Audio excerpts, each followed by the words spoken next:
حضرت ابو ہریرہ فرماتے ہیں کہ میں حضور کی جانب سے مال صدقہ پر مقرر تھا، صدقہ کا جو مال تھا اس کا ڈھیر لگا تھا، اور مجھے حضور نے مقرر کیا تھا کہ تم نے پہرا دینا ہے۔ تو میں پہرے پہ کھڑا تھا، تو رات کا پچھلا پہر آیا تو ایک بندے نے کپڑا بچھایا اور کھجوریں اور غلہ اپنے کپڑے میں ڈالنے لگا۔ تو میں چونکہ حضور کی طرف سے مقرر تھا، میں جا کے اس کو پکڑ لیا۔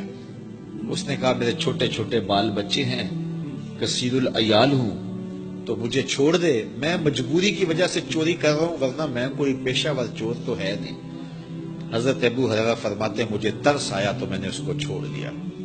خیر رات گزری، صبح فجر کی نماز ہوئی، میں حضور کی خدمت میں حاضر ہوا تو حضور کو سلام کیا۔ حضور نے مجھے کہا ما فعل اسیرک البارحہ، ابو ہریرہ رات والے چور کا کیا ہوا؟ تو میں نے عرض کی حضور، اس نے کہا چھوٹے چھوٹے بچے ہیں، کثیر العیال ہوں، میں کوئی پیشہ ور چور نہیں ہوں، میں تو بڑا خاندانی آدمی ہوں، مجھے مجبوری نے مار دیا ہے اور میں اس لیے چوری کرنے لگا ہوں۔ تو مجھے ترس آیا تو میں نے چھوڑ دیا۔ میں نے کہا شریف آدمی بھی کبھی مجبور ہو جاتا ہے۔ تو حضور نے مسکرا کے فرمایا جھوٹا آدمی ہے اور آج پھر آئے گا۔ کہتے اگلے دن میں ویسے بھی طاق میں رہا تو وہ پھر آیا اور اس نے چادر بچھائی اور غلہ ڈالنا شروع کر دیا۔ میں نے پھر پکڑ لیا، اس نے پھر ترلا منت اتنے زور سے کیا کہ میں نے پھر اس کو چھوڑ دیا۔ صبح گیا حضور کی خدمت میں تو آقا کریم نے فرمایا کہ وہ رات والے چور کا کیا بنا؟ میں نے کہا حضور اس نے پھر اتنی منت کی۔ فرمایا جھوٹا آدمی ہے اور وہ آج پھر آئے گا۔ تو کہتے ہیں کہ اگلے دن وہ پھر آیا تو میں نے پھر بازو سے پکڑا، تو میں نے کہا آج تو نہیں چھوڑوں گا، آج تو ترلے کرے، منتیں کرے، پاؤں کو ہاتھ لگائے، آج نہیں چھوڑوں گا۔ اس نے کہا ابو ہریرہ میں ایک بات تجھے بتاتا ہوں، اگر تیری سمجھ میں آ جائے تو مجھے چھوڑ دینا۔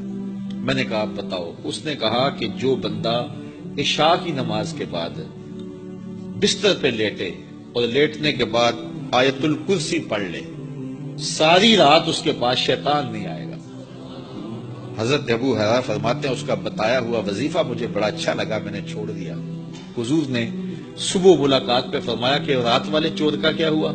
میں نے کہا حضور اس نے یہ وظیفہ بتایا اور مجھے پسند آ گیا، میں نے اس کے عوض چھوڑ دیا۔ فرمایا بندہ تو جھوٹا ہی ہے لیکن بات سچی بتا گیا۔ اور پھر فرمایا ابو ہریرہ جانتے ہو وہ 3 دن تمہارے پاس آنے والا کون تھا؟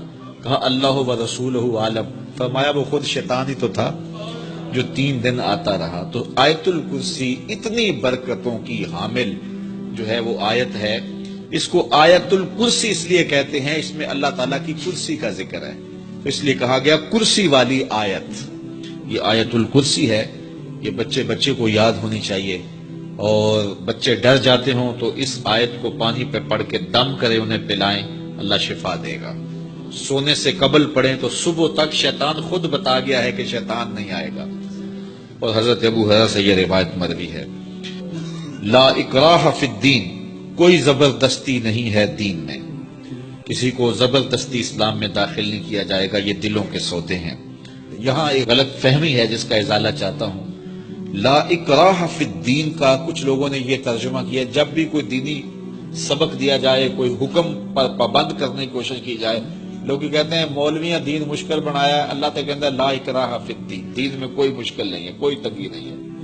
یہ اس کا معنی نہیں ہے، اس کا معنی دین لانے میں کسی کو مجبور نہیں کیا جائے گا، یعنی کسی کی گردن پہ رکھ کے پسٹل رکھا جائے گا پڑھ کلمہ ورنہ گولی ماروں گا، ایسا نہیں ہے کہ کسی کو مجبور کیا جائے۔ دلائل دیے جائیں گے، دین بتایا جائے گا، اس کی مرضی ہے قبول کرے، اس کی مرضی ہے نہ قبول کرے، یعنی کسی کو دین لانے کے بارے میں مجبور نہیں کیا جائے گا۔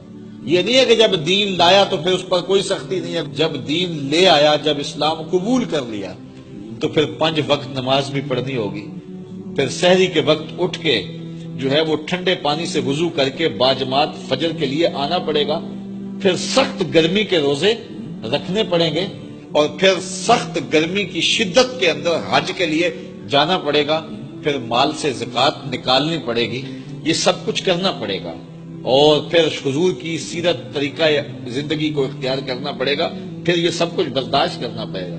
یہ نہیں ہے کہ جی یہ دین میں کوئی سختی نہیں ہے، دین میں کوئی جبر نہیں ہے۔ تو دین میں جبر کا مفہوم یہ ہے کہ دین لانے میں کسی کو مجبور نہیں کیا جائے۔